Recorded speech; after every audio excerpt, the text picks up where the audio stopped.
Declan Rice, West Ham, already legend, fan favourite, one of the rising stars in the Premier League, and people are talking about you playing in midfield, you know, putting you in there with some pretty great names already.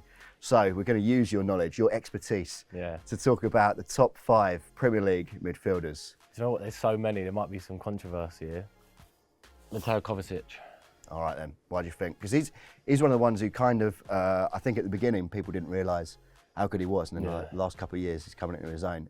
Yeah, he's incredible. I think you don't really realise how good he is until you play against him. And obviously when you watch him, you appreciate the footballer that he is. You know, he can take the ball in tight areas. His dribbling ability is unbelievable. Can find a pass, can control games, fairly quick as well. And he's always been a tough opponent to play against, so definitely Kovacic. Is that one of those things when you play against someone, you learn how good they are? Because obviously when you train for England, you must play with people and realise how good they are. When do you learn better, when you're playing with or against? Probably play when you're playing against them. When you're playing with them, it's obviously an unreal feeling because you're playing with a top player. But when you play against them and you know they're doing some great stuff on the pitch, you really appreciate it. And Kovacic is. Every time I've played against him, even in the Euros, you know, he's done some stuff on the ball where I thought, wow, he's a top player. Do you see it and think, yeah, I can do that though? Yeah, of course, of course. But yeah, it just depends what type of situation it is in a game. And of course, we're different players. I'm more of like a holding midfielder and he's more of like a box-to-box. So yeah, I'm going to start with Kovacic. All right then, next one. Next one, I'm going to go, it's a big one. Bernardo Silva. Yeah. Absolutely killing it at the moment as well. Yeah, he's just so good. For someone that's so small, he's got like a tenacious side to him, which is incredible. The way he presses, the way he defends for his team, but then with the ball as well, he's just like a magician. He just keeps the ball on his left side, finds passes, 1-2s, constant moving. Definitely Bernardo Silva. Yeah, you know when Pep Guardiola is like absolutely in love with him like he is with Bernardo, he must be pretty good. Yeah, exactly. And obviously I speak to the England boys when I go away and they all say Bernardo's like one of the best players they've ever played with. And to be fair, again, when I've played against Bernardo Silva, it's always like, wow, he's a special player. Yeah. All right, next one. I'm going to have to go Rodri as well. I think just the way he is to that Man City side, great player. Obviously, he's an out-and-out holding midfielder, but how he is on the ball, obviously he's Spanish. He's got that Spanish side to him where he keeps the ball moving, 1 and 2 touch, constantly knows his next pass. And I feel like since he's obviously come to the Premier League, it took him a little bit of time to adapt, but now he's a real top player, and obviously when he plays for City, he's crucial for them. Bit of sort of necessary evil in it as well. He's quite good at those sort of spiteful fouls that are actually really important. He don't mind a little spiteful yellow. He don't mind getting a little yellow card every now and then. But I feel like, you know, that's important in that position as well. You know, sometimes you've got to take one for the team, and you know he does that on some occasions, and you know bails his teammates out. All right, next one. I'm going to say Paul Pogba. Yeah. Yeah.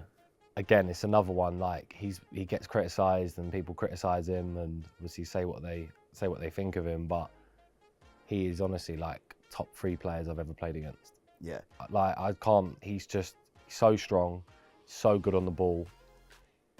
Will take the ball under like a crazy amount of pressure. Will get out of it with an unbelievable skill. Knows how to play 1 touch, 2 touch. Can play long passes. He is so good, and I think obviously you see the best of him probably when he plays for France. See, since he's been to the Premier League, there's been a lot of opinions on him, but he is unbelievable and also a top guy as well. Yeah, there's times with Pogba when you're watching him, you see something and you just think, what on earth has he just done? There's those like flashes of brilliance that you just don't see in anyone else. You're absolutely spot on. I played my second game for West Ham was actually at Old Trafford. We lost 4-0. I come on with like half an hour to go, and he ran the show. Yeah, go on, lad, Mark Pogba. Yeah, I remember, and I went into a 50-50 with him, and I hit him, and I was like, what have I just run into? He was like rock solid. He was so strong. But yeah, I love playing against Pogba, to be fair. It's always a good battle, and he was, like I said, he's a real top guy as well. All right, last one. I'm going to go Basuma from Brighton. Yeah? Yeah. Okay. Yeah. Bit of an out there. They've been actually unbelievable this season as well, haven't they? They've done so well. They've always been a top side, Brighton. Like every time we've played against them, you know, the way they pass the ball, you know, Potter's got on playing unbelievable football. And to be fair, Basuma, obviously there's a lot of talk about him as well. You know, he's a real great player. You know, when you play against him, you see what he's like. You know, obviously holding midfielder, but he wins the ball. You know, he's strong in the tackle, can bring the ball forward, finds passes. He's got a little flary side to him as well. So, and obviously he's had a solid season again this year, and he did last season as well. He's real consistent. So, now I'm gonna go Basuma. Yeah, now I'm thinking about it, is Mason going to be fuming? Yeah, why have I forgot Mace? I forgot Mace as well. Yeah, Mace could, yeah, but then I could say Phil, I could say so many different players. Yeah. It's, yeah, no, I'm going to stick to my 5. All right, take that. Even though Mason, Mace is having an unbelievable season, goals and assists, he is, but I'm going to just say them 5.